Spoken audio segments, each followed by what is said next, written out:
Bonjour, j'aimerais vous parler aujourd'hui d'un sujet super important, d'un sujet très intéressant. C'est le salut de notre âme. Premièrement, ce que je pourrais dire, c'est que le salut de notre âme ne pourra jamais et n'est pas le fruit de nos propres œuvres, bonnes ou mauvaises. Le salut de notre âme est trop cher pour être payé par un être humain. Le salut de notre âme n'est pas par des lois, comme la loi de l'Ancien Testament, la loi des 10 commandements. Le salut de notre âme n'est pas quelque chose d'humain ou quelque chose qu'on peut faire pour le mériter. Le salut de Dieu, le salut de notre âme, est foncièrement et premièrement une personne. Et cette personne, c'est Jésus-Christ, qui est Dieu lui-même, qui est Dieu de toute éternité en éternité. Beaucoup de personnes essaient de gagner leur ciel, qu'on peut dire entre guillemets. C'est-à-dire que si on fait plus de bonnes actions que de mauvaises, ben ça va jouer dans la balance, dans notre éternité. Et ça, on a fait beaucoup de bonnes œuvres qui peuvent peser lourd sur la balance. Eh bien, Dieu va nous laisser entrer au ciel. Ben, c'est vraiment pas ce que la Bible nous enseigne et ce que Jésus nous a enseigné dans l'histoire et dans sa parole. Vous voyez, on a toute une nature déchue, une nature pécheresse, à cause de nos premiers parents qui ont mangé de l'arbre de la connaissance du bien et du mal, le fruit de la connaissance du bien et du mal. Et à cause de cela, de génération en génération en génération, la connaissance du bien et du mal a pénétré notre âme et est dans l'âme de chaque être humain. On appelle cela aussi la nature pécheresse, la chair, la nature déchue. C'est-à-dire que notre être au complet est déchu à cause premièrement de cette substance que nos premiers parents ont mangé, du fruit de l'arbre de la connaissance du bien et du mal. Nulle part dans la Bible ça dit que c'était une pomme. Nulle part. C'est pas écrit nulle part que c'était une pomme. Ça dit simplement que c'était un fruit. C'est ce que nous dit Genèse, c'est ce que nous dit la Bible, c'était un fruit. Et ce fruit contenait la connaissance du bien et du mal. Et malheureusement, nos premiers parents en ont mangé, sont devenus déchus de la gloire de Dieu. Ils ont été coupés de leur relation spirituelle avec Dieu. Ils ont été coupés de Dieu lui-même. Et après ça, l'être humain, de génération en génération, a essayé d'atteindre Dieu de différentes façons, en réussissant bien que mal. Mais Dieu lui-même s'est révélé à plusieurs personnes dans l'Ancien Testament, dans la Bible, puis ces histoires nous sont relatées. Donc, où ce que je veux en venir, c'est simplement que si Dieu aurait voulu que nous puissions être sauvés autrement que par la mort de son précieux Fils Jésus, il aurait simplement eu à nous donner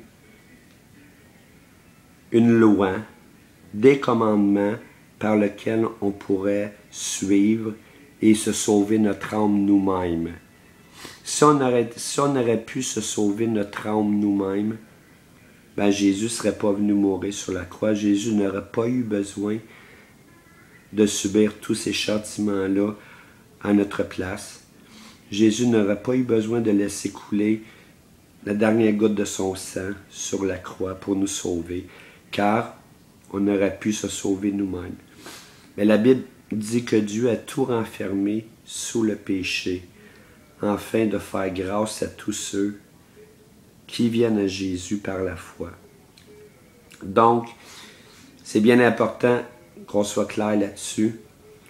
Le salut de notre âme ne dépend pas de nous, ne dépend pas d'aucune bonne œuvre que l'on peut faire, présenter à Dieu, tu sais, dire à Dieu, tiens Seigneur, j'ai fait assez de bonnes œuvres, je mérite d'être sauvé. Non, personne ne mérite d'être sauvé. C'est par grâce seulement que l'on est réconcilié avec Dieu par Jésus-Christ. On ne peut pas, par nos propres mérites, acheter notre propre salut. Le prix en est trop grand.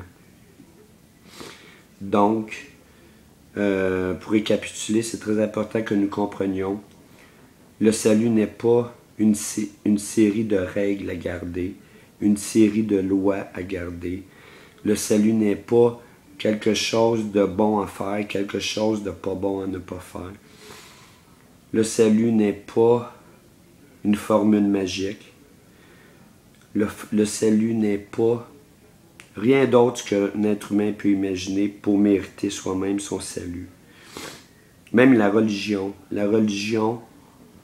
ne peut pas sauver une âme devant Dieu. La seule personne qui peut sauver notre âme, c'est Jésus-Christ. Et cela, comme c'est écrit dans Jean 3,3, par la nouvelle naissance. Jésus a dit à Nicodème, quand il est venu le voir de nuit, « Nul ne peut voir le royaume de Dieu s'il ne naît de nouveau, s'il ne naît d'eau et d'esprit, s'il ne renaît pas spirituellement. » Le salut, c'est Jésus-Christ qui vient habiter notre cœur, notre âme et notre corps. Le salut, c'est Jésus-Christ lui-même qui vient nous sauver, qui vient payer par son sang précieux le rachat de notre âme à Dieu le Père. Très important que nous saisissions. Le salut, c'est Jésus-Christ lui-même. Quand nous lui demandons de rentrer dans notre cœur, comme on peut prier comme ça, « Seigneur Jésus, je te demande de rentrer dans mon cœur. Je te demande de me laver de tous mes péchés dans ton précieux sang. Je te demande de me remplir du Saint-Esprit. Je te demande de venir habiter mon cœur et de me sauver de l'enfer éternel et de mes tourments et de ses tourments.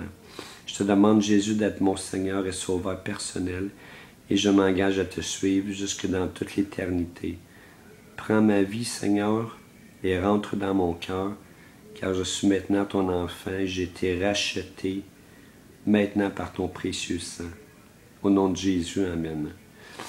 Si vous faites cette prière-là à Dieu, à Jésus, et non pas à la récitant comme une formule magique, mais en disant de tout votre cœur cette prière-là à Jésus-Christ, une prière, c'est pas une formule magique, c'est une prière. Si vous faites cette prière-là à Dieu, eh bien Jésus promet qu'il va venir habiter dans votre cœur. À ce moment-là, vous allez être racheté de tous vos péchés et de la condamnation éternelle de l'enfer à cause du sacrifice que Jésus a fait à la croix. Et c'est par son précieux sang seulement que l'on va être sauvé. C'est seulement par le précieux sang de Jésus, qui est Dieu lui-même, que l'on peut être sauvé devant le Père par Jésus-Christ. Donc voilà ce que je voulais partager avec vous. Ce qui est très important, ce qui n'est pas une heure de prédication, mais qui est le plan du salut selon la parole de Dieu, selon la Bible, mais encore plus selon Jésus-Christ lui-même. Si vous voulez être sauvé, vous n'avez qu'à faire cette prière-là à Dieu de tout votre cœur et de toute votre tête, et Jésus va pénétrer vos cœurs et vous racheter devant le Père. Vous allez être blanc comme neige, lavé par le précieux sang de Jésus. Et je vous dis, c'est la chose la plus importante parce que quand nous allons quitter cette terre, nous n'allons rien emporter avec nous, même pas notre Bible. Pour les croyants, Même notre Bible, on ne pourra pas l'emporter avec nous quand on va quitter cette terre. Encore moins notre argent, encore moins nos biens, encore moins nos amis, nos parents, rien. La seule personne avec qui l'on va partir, mais qu'on quitte cette terre, c'est avec Jésus-Christ si l'on est sauvé.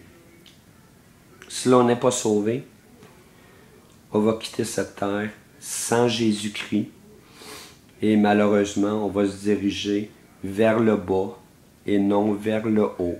Vous voyez ce que je veux dire? C'est la vérité, c'est ce que la Bible déclare. Fait que voilà ce que je voulais partager avec vous. Je vous souhaite une bonne soirée, que Dieu vous bénisse et que cet enseignement-là sur le salut par la Bible, le salut dans la Bible, par Jésus-Christ, j'espère que ça vous aura apporté beaucoup dans votre vie et que votre cœur sera comblé des bienfaits de Dieu. Bonne soirée à tous et que Dieu vous bénisse. Bonjour.